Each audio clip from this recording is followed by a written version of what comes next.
Hello YouTube family, कैसे हैं आप लोग। आशा करते हैं कि आप लोग अच्छे होंगे, स्वस्थ होंगे, मस्त होंगे, अपने अपने घर में अपने अपने परिवार साथ खुश होंगे। और देखिए ना, हम दोनों लोग एक ठे बहुत सुंदर सा बेटी विवाह विदाई गीत, मतलब जब बेटी का विदाई होता है तब यही गीत गाया जाता है। गा तो नहीं पाता कोई रोआई के आगे, लेकिन ये विदाई गीत है। रस्म जो बनी है वो निभाते तो हैं। हाँ। अपने घर वाले भले नहीं गा पाते, लेकिन लोग जो आते हैं जुटते हैं वो खुशी में गाते हैं। खुशी का टाइम होता है, ये जो रोता है ना, एक खुशी का रोना होता है, समझ लीजिए। लेकिन बहुत दर्द गाना में है। देखिए, माँ बाप विदाई कैसे करते हैं बेटी का, बहुत कष्ट होता है। आप लोग सुनिएगा गाना के माध्यम से।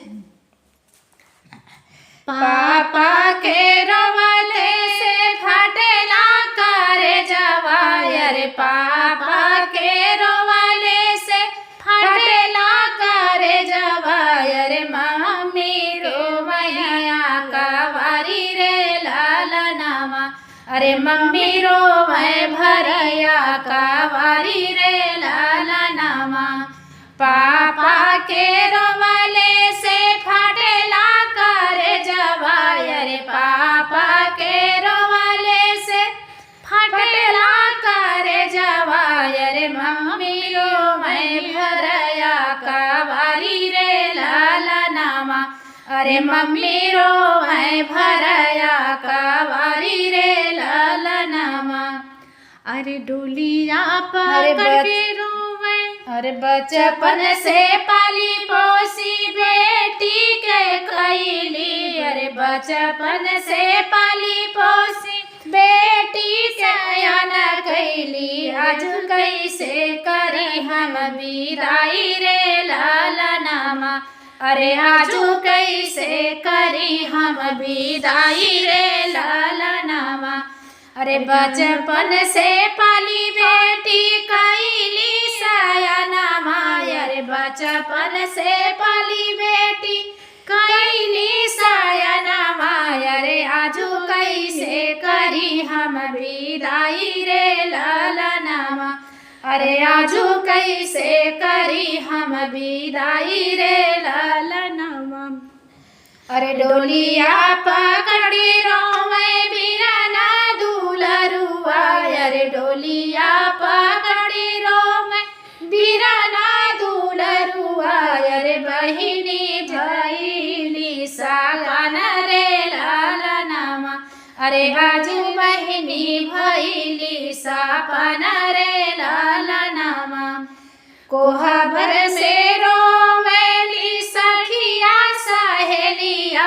अरे कोहबर में रोवेली सखिया सहेलिया। अरे छूटी जैले बचपन के साथ रे लालनामा।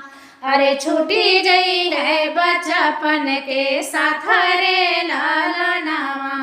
अरे चौके से रोवली उठली बेटी। अरे चौके से रोवता की उठली बेटी। अरे दुआरे पे रोवै साबा लोग रे लालनामा।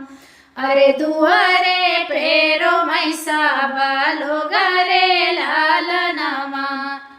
अरे भरया कवारी रोवै बेटी के मामी। अरे भरया कवारी रोवै बेटी के मामी। अरे मोरे लिए दुनिया अनार रे लालनामा।